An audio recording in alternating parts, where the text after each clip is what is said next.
to another episode of Home Tech. It's Seth Johnson here, and this week, Jason Griffin is back. Jason, man, how's it going? Oh, it's going great, Seth. I'm happy to be back and glad to report that I'm getting settled in here in my new home in Denver, and a little bit of unpacking left to do still, but the bulk of the work is behind me, and I could not be happier to say that. Well, yeah, speaking of work, it sounds like you had a little bit of work getting to Denver. Yeah. I got Brutal. some nice pictures from you. Yeah. Yeah, it was pretty nuts. I'll give kind of the short version here, but for a number of reasons, we decided that the best way to approach the move was going to be for me to actually do the drive twice from Los Angeles to Denver, and the first time I did that drive was in a 20-foot truck towing one of our vehicles behind it, and we got all packed up and out of Los Angeles kind of without incident, and then hit just nasty traffic getting out of Los Angeles, which wasn't completely unexpected. What was unexpected was, once we got out of LA, there's the I-15 North, which goes up like through Las Vegas, and that's the route that you take, of course, to get from LA to Denver. And there was a big brush fire that swept across the freeway, burnt, destroyed like 20 cars. I think thankfully nobody was hurt that I heard of, at least, but it did close down the freeway, and we got caught up in that. So ultimately, that cost us some hours. We had to take a big detour, and then we ended up getting a flat tire as well after that. And on top of that, the truck was completely loaded down and really just did not do well kind of climbing up the hills. And we had plenty of those on the route, and ultimately a drive that I did the second time when I went back and got our other vehicle and drove the second time. I did it in 16 hours, and in the truck it took 26. Yeah, 16 hours is a breeze. 26 and not so much. And that's like no stops other than, gas, food, bathroom kind of thing. So it was a brutal drive, but I had a buddy, a good friend of mine from Colorado, who flew out and did the drive with me, and couldn't have done it without him. It was really good to have him there, and we got through it. Here we are. Well, so you got into Denver, you're settled down, and today, actually, it's your birthday, man. Happy birthday. It is. Thank you so much. I hard to believe it just kind of crept up on me with everything I've had going on, and just happy to be celebrating another birthday here in our new home, and went out and had a nice brunch today, and having some friends come over for dinner after we record here this evening, and looking forward to that as well. So thank you. Cool, man. Yeah, save me a piece of cake. I'll be over. You got it. Well, I guess we should get kind of into the meat of the show here. Speaking of people celebrating, Control 4's probably celebrating because they announced today this is a little bit of follow-up from last week's show. They announced today their revenues for our Q2, and they're up 22% over last year, which is, I would say, pretty good. That's very good. Yeah, I had a chance to sit down and listen to your conversation with Julie from last week. And Julie, if you're listening, really appreciate you coming on the show. And I think this is obviously great news for Control 4. We had a lot of conversations and kind of speculation back and forth about, the way their stock kind of got beat up following their Q1 report. And I think they kind of got overly punished maybe for a slow Q1. And I'm sure that this is welcome news for investors. I haven't had a chance. I don't know if you have, Seth, to check on their stock price on the tail of this earnings report. Have you, by any chance, had a peek at that? Well, the earnings came out after the stock market closed. I think it was at $9. Got it. So it basically had gone up a full $1 today. In just the speculation that things were going to get better. Mm-hmm. So we'll see what happens tomorrow and, of course, next week and is through the next quarter to see how things go on. I mean, at the risk of becoming HomeTech.biz, this is like stuff I really don't know about in stocks and these crazy numbers like what do they have? 44.6 million in revenue. Okay, that seems like a big number to me. Right. So I mean, I'm congratulations to Control 4 and all the hardworking people there, and it just seems like this is what I would say I'm used to too. I mean, the Control 4 has been a pretty good company. As I'm a Control 4 dealer, it's a pretty good company to work with, and they've had their ups and they've had their downs, but you can actually visibly see them in the stock price now, which is kind of interesting. Yeah. Yeah, it is interesting, and like you said, we're not really the business show or the stock show, but I do think that it's interesting to know, like you said, you can kind of see those ups and downs now in the form of a stock chart, and like you said, while you were talking there, I did pull it up, and it looks like today, probably on, like you said, speculation about this upcoming earnings report. It looks like they were up 98 cents, which might not sound like a huge amount, but that represents 12% jump. So that's a sizable. It's pretty huge, yeah. Yeah, that's a sizable jump for a stock, and it looks like as we're sitting here recording right now, the stock's at $9.11. So we'll be curious just to kind of see how that goes. If for nothing else, I'm not an investor in Control4. I'm not a Control4 dealer, but I do think that this sort of is kind of a grand experiment almost in the smart home and home automation. We've seen now Control4 go public and Alarm.com. And I think you and Julie had a great conversation about that. If anybody is listening now and didn't happen to catch that, would certainly encourage them to go back and listen to last week's episode. I thought it was really interesting. Yeah, and Alarm.com is actually up for the day too. 1.4% actually. So I guess they're both doing pretty good. So and I would attribute that to just the conversation we had last week. Yeah, and nothing more.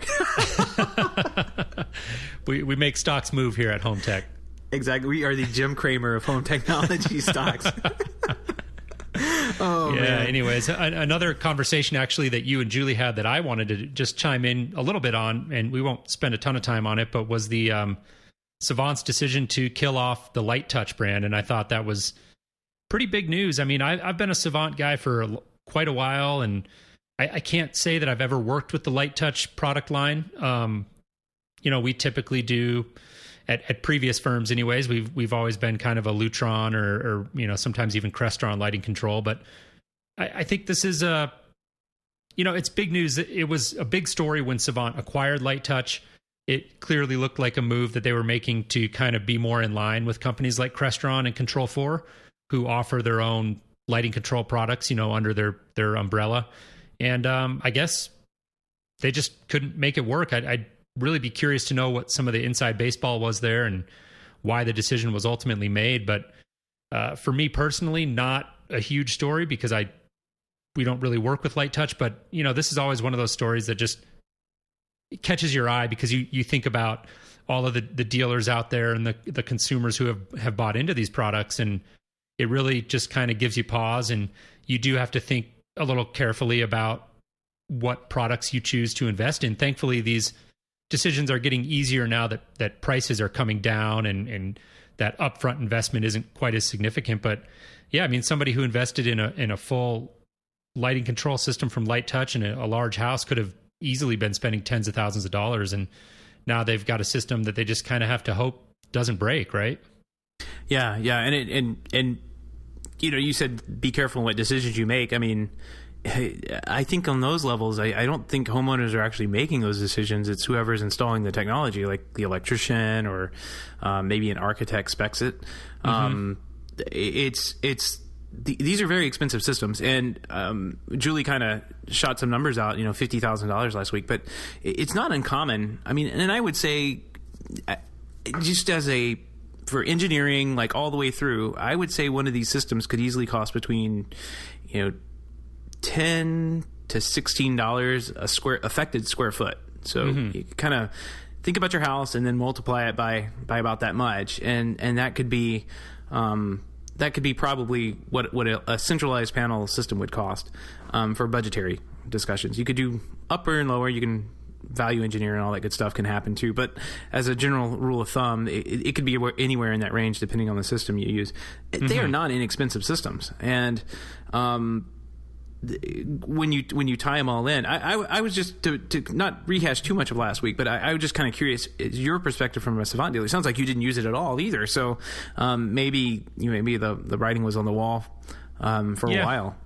Yeah, we didn't. I was never really sold on the aesthetic look of some of the keypads and things that they were doing, and beyond that, I've always worked at places that either didn't do lighting control, like subbed that out, or places that did and used either Lutron or Crestron. And speaking of Lutron, that's a company right there that I think is probably, they're not going to come out and say it publicly, but this is probably welcome news for a company like Lutron because they've just been red hot. I mean, we've talked about it a ton of times on the show, right? About Lutron just making all the right moves. And I think this is just a little bit more, possibly wind in their sails. So anyways, I just thought that was an interesting story and was one that I wanted to just, take a quick moment to chime in on. I think we had one more follow-up story here that we wanted to just spend a quick moment on, and that was got an email from Ron Mervine, and Ron's a great fan of the show, longtime listener, and always good to hear from Ron. If you're listening, thanks again. This was actually related to a conversation, Seth, that you and I had a few weeks ago about the new Legrand Intuity home automation line. And this is for anybody who may not have heard of it or didn't catch that episode. This is a home automation sort of kind of almost a security-based home automation offering from Legrand that they're targeting really at production builders. And looks like a pretty interesting offering. And it turns out that Ron actually did some digging because he was curious about it. And it looks like something that I didn't know, but this could potentially be a bit of a rehash of a company that Legrand purchased, I guess, back in the early 90s called Unity, a home automation platform. And seems like they might be sort of rehashing that. And I just thought that was... I don't think they are at all. I mean... No? So he posted some pictures, and this is like the most amazing home automation system I've ever seen in my life. There's a CRT TV mounted in the wall. 1985. Yeah. I don't think there's any legacy, anything that could have come from this. No, I don't. I think this is more just like a... this is definitely an older system. It definitely, I've seen things like this out there, but I've never seen anything that actually worked. So yeah, I mean, I'm sure there are people that may have touched Unity at Legrand, maybe, but I think the system that they're showing now really doesn't bear any resemblance to this at all. Yeah, well, certainly, probably not a lot of IP there, but yeah, right. It was an interesting point, and he did include a link that we'll throw up in the show notes at HomeTech.fm / what we could just go straight to the 73 now, right, Seth? Isn't that what you found out? Exactly. HomeTech.fm / 73. Yep, and that'll get you to the show notes, and there's we're going to include a link there that shows some pictures of this old home automation platform from 1985. Really kind of cool stuff to look at and just reflect on really how far we've come, and thought that was an interesting note that we just wanted to share very quickly with our listeners here. Yeah, we still want to put screens on people's walls.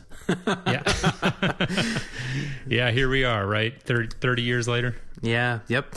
So, there wasn't much news this week, but there were a couple of things that came up. One of the biggest stories that I saw was this Honeywell home controllers. They had a pretty harsh thing from one of the government agencies, CERT, and a couple of people have pointed out that there's some vulnerabilities on these Honeywell controllers that open it up to any hacker who can find them online. It's a couple of like man-in-the-middle and JavaScript attacks, and basically they do a good job of asking for a password, but then as it turns out, they don't really care what you put in the username and password. It doesn't exactly have to be anything. So you can ignore that and go straight to the sensitive pages of the Honeywell home controller setup and basically unlock your doors or disarm the security system. All that good stuff could be done directly by bypassing all the security on it. If somebody can find one of these things online. Yeah. Not good. No, definitely not. And some of the details in this article were, it's a readable article by anyone really, but some of the details about how the hack actually works are a little bit over my head, but the takeaway is pretty simple. I mean, if somebody knew what they were doing, like you said, they really don't need a username and password, and there's a way that they can kind of work right around that. And that's pretty scary to me in the sense that, usually when these conversations about vulnerabilities and hacking in the smart home come up, I tend to think they get a little bit overplayed in the tech press.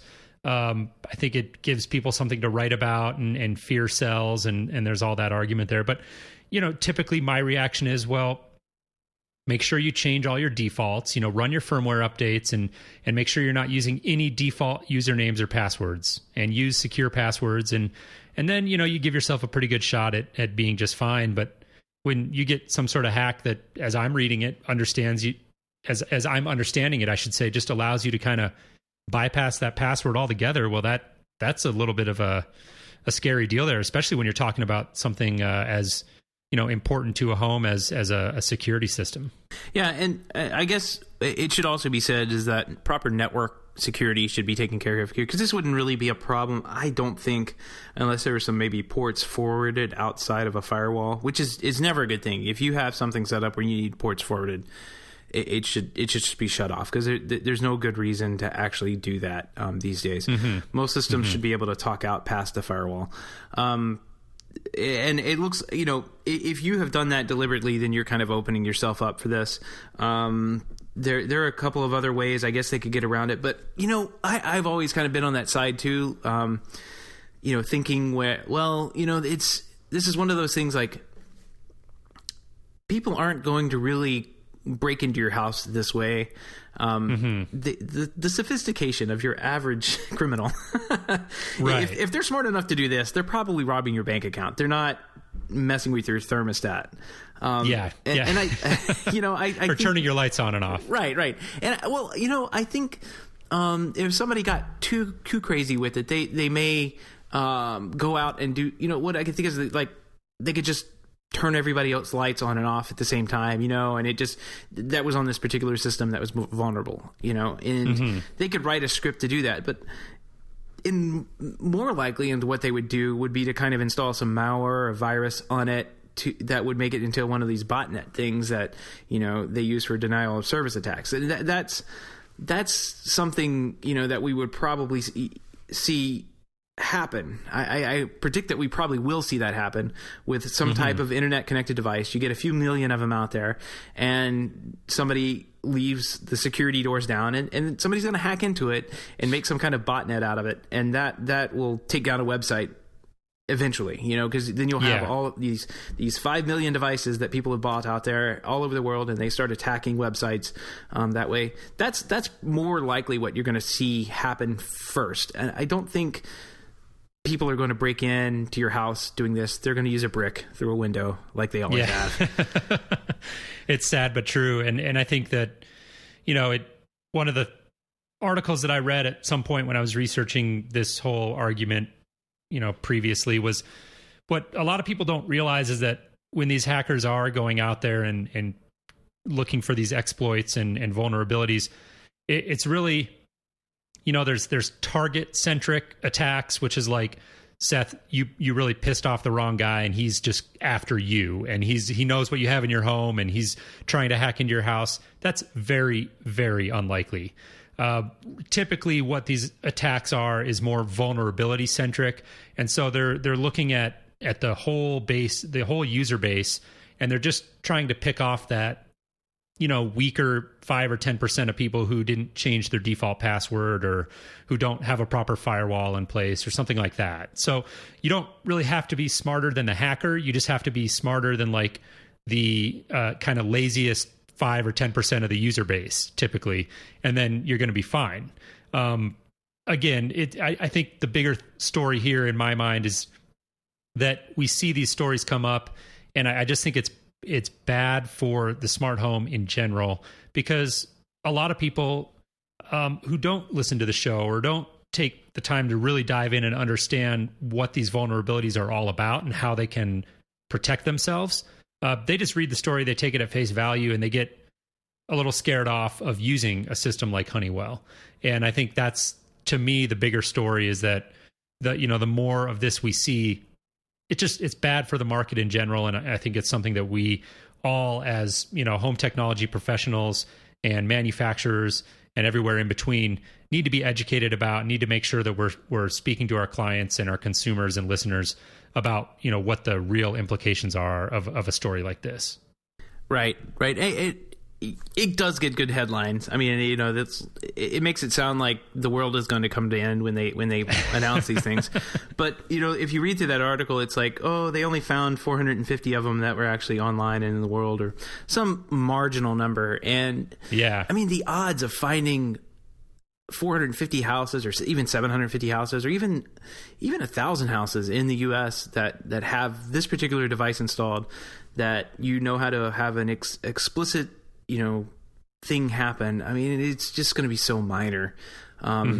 good security practices, change passwords, you should be all right. Yeah, definitely. Well, moving on from that, I think we wanted to touch on a story that's been pretty big. I know a good friend of the show, Mike Wolf, has touched on it quite a bit, and you guys have been sort of tweeting about it back and forth, and it's the imminent demise of Quirky, at least as we know it, and that's, of course, the company behind Wink, the home automation hub, which has just kind of gone down in flames, huh, Seth? Yeah, I mean, they had the issue with the certificate error a couple weeks back, a couple months back now, I guess, that they were able to resolve. Now the CEO, Ben Kaufman of Quirky, says, we don't have any money, and we haven't had money for a couple weeks. Yeah. So we'd like to sell Wink off if anybody's interested in buying a product that's been kind of buggy and people marginally like. And yeah, I mean, there's this video on there that is so candid. It's like, don't you want somebody to buy this thing? Yeah. It's like, you should be more excited about the products you make. Yeah, cavalier was the word that came to my mind when I watched that video, and we'll definitely include that in the show notes. But, we should point out that he is talking about, in the video, about Quirky at large, and not just Wink, but the whole company Quirky and the whole idea, which, if you're not familiar, Quirky started as sort of an invention platform, I think is the kind of the term they use. And the idea was that anybody could kind of come to them with an idea for a simple little invention or kind of a quirky, quote unquote, invention. And if it was good enough, they'd help them get funded and kind of bring these products to market. And it just, you watch the video and he's just talking about a lot of the reasons why the idea didn't work. And I got to admit, I respect the guy for being honest. It was Ben Kaufman. It was a CEO who was being interviewed, and just very open and upfront about some of the challenges that they face. And I think you can extrapolate from that and apply what you want to Wink specifically, which is the product I think that is obviously the most interesting to our audience. He talked about the challenges of going into retail, and one of the things that caught my ear was he said, well, we went into retail, and that was part of the challenge for us, was that in retail you've got really like razor thin margins to work with. And then I remembered, when they first came out, I mean, they were almost literally giving these things away at Home Depot. Like if you bought one Wink compatible product, you could get the hub for, I think it was 99 cents, if I'm recalling correctly. Right, and I still think they give them away. I mean, I want to say they're still like $50, which isn't, for the amount of R&D and money that goes into something like that. I mean, it's still going to cost, at least $100 for the radios and everything that they had, if they actually wanted to make real money at it. But yeah, I saw that, I caught that too. Like Quirky is the little company, they make like cable saving devices and kitchen gadgets and egg holders and that kind of thing. Yeah. And like they said they were in 50,000 stores with that, so that's a lot of different places and a lot of product to have on hand to fill the shelves. And it's kind of all stuff that probably should be at a dollar store, if you ask me. But yeah. One of the quotes that he said that caught my eye were, it says, on the Wink side, it doesn't make any money and it became complicated, and complicated stories are hard to get financed. It's like, well, yeah, that home automation right now is kind of complicated, and I don't think they did anything to make it any easier with certificate errors and just having kind of a buggy product. Mm-hmm. Yeah, no, I think it just speaks to sort of the shakeout, and what's going to ultimately happen in the smart home is we've been on this ride over the last year and a half or so, couple of years, where there's just been a ton of excitement building, and everybody's been kind of jumping into the smart home and really figuring out how they can position themselves and what sort of products or services they can offer to capitalize on that. And I think we are going to start to see a shakeout, and I think Wink is one of the early signs of that. I mean, not everybody's going to be able to succeed in this space, and it's going to take some companies coming and going and failing along the way in order for manufacturers to figure out what works, and for consumers to really figure out, what products they want. And there's going to be that sort of push and pull, and we're going to just keep watching it over the next couple of years. I think it's going to be really interesting. But the Wink thing has just been really an interesting story to watch. It had a lot of excitement. I mean, I was even looking at it when it first came out, and I was pretty close to pulling the trigger on one. Looked like a product that really held a lot of promise. Quirky is backed, as I understand it, by GE. I don't know what the exact relationship is there, but I know enough to know that they threw some money at it. There was big money behind it, and so I thought it looked like a viable product, but it really just didn't work out. One of the other comments that he made in that video that I just thought was funny was, apparently he said things were a lot easier when they were just selling, little cable management accessories or plug strips. And he said things got a lot more complicated when we started selling things like $350 air conditioning units. And he says, people don't want a quirky air conditioning unit. They want one that's good and works. And those were like his exact words. And I was just shocked. I mean, it just kind of like my jaw dropped a little bit when he said that. And I think, again, you can sort of extrapolate from that and assume that they had similar things to say or thoughts in their head, at least about the Wink Hub. And, maybe this is a product that just was kind of destined to fail from the start, just too complicated for the model that they were trying to execute. So if I'm going to review products that you almost pulled the trigger on but didn't get because they went out of business, we've got Revolve first. We've got Wink.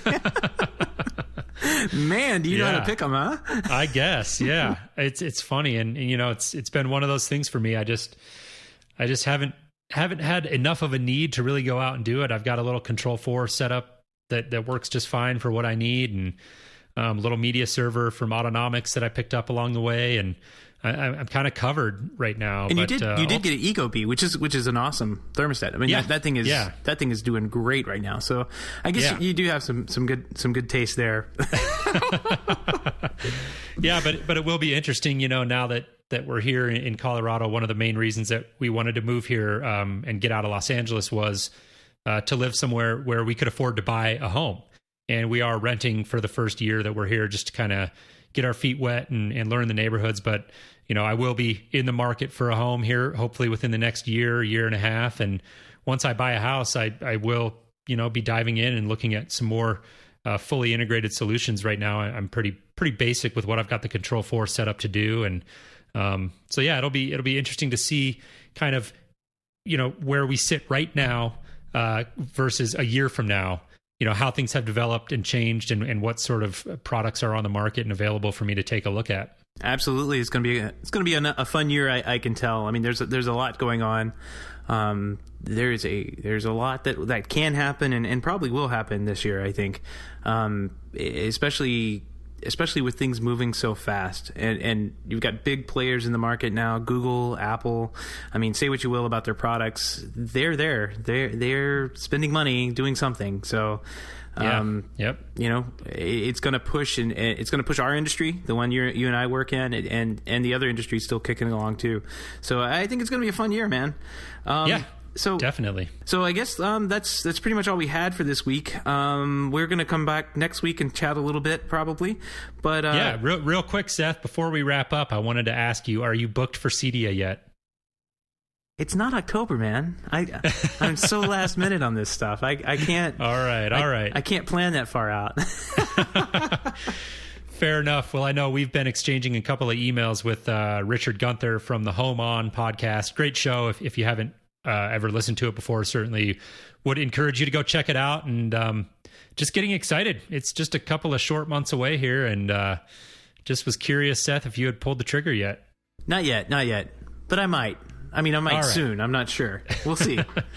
Well, keep us posted. But yeah, we'll wrap up here. We had kind of a slightly shorter episode this week, but was looking forward to sitting down with you and chatting.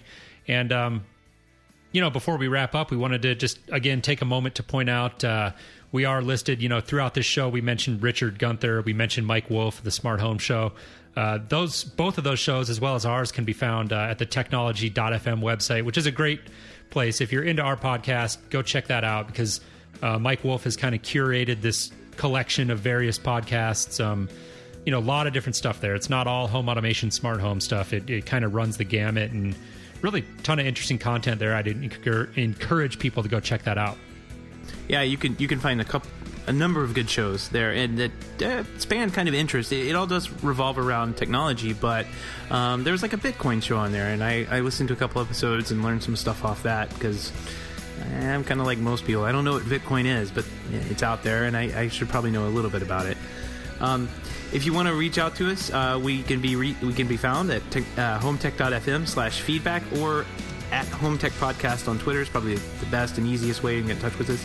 And if you can, please drop by iTunes and give us a rating. That is how all the shows, every show is rated from iTunes. That's how people find the show. They go on iTunes. And we'd like to also thank this week our Patreon supporters over at patreon.com/HomeTech. Thanks so much, guys. Our supporters are the best over there. So thank you very much. And with that, I guess we'll go ahead and wrap it up. Jason, go and pack something, man. All right, buddy. I'm going to get back to work. It was good chatting with you, and we'll catch up soon. All right, man. Talk to you later. All right. Take care.